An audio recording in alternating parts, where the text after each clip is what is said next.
বিপুল উৎসাহ উদ্দীপনার মধ্য দিয়ে বুধবার সকালে লক্ষ্মীনারায়ণপুর উচ্চ বিদ্যালয়ের বার্ষিক ক্রীড়া প্রতিযোগিতা ও পুরস্কার বিতরণী অনুষ্ঠানে প্রধান অতিথি বক্তব্য রাখেন বেগমগঞ্জ উপজেলা নির্বাহী কর্মকর্তা আরিফুর রহমান।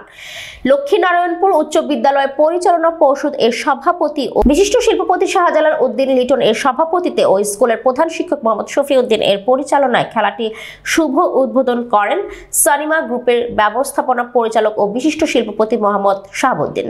বিশেষ অতিথি বক্তব্য রাখেন বেগমগঞ্জ উপজেলার ভারপ্রাপ্ত শিক্ষা অফিসার জহিরুল ইসলাম সহ অনেকেই।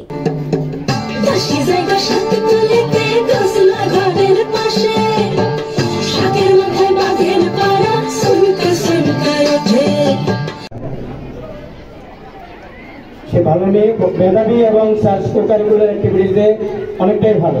নারায়ণপুর স্কুলের সম্মানিত প্রধান শিক্ষক মহোদয়, সম্মানিত শিক্ষকবৃন্দ, আমাদের সম্মানিত সভাপতি মহোদয় সহ সকলকে আমাকে আজকের এই প্রোগ্রামে আমন্ত্রণ জানানোর জন্য। আমরা আশা করি আমরা সকলেই মিলে। আর আরেকটা বিষয় বলি, যেখানে যে প্রতিষ্ঠানে এরকম দানবীর রয়েছে ওই প্রতিষ্ঠানে মনে হয় না উপজেলা প্রশাসনকে কোনো টেনশন করতে হবে এই প্রতিষ্ঠানের জন্য।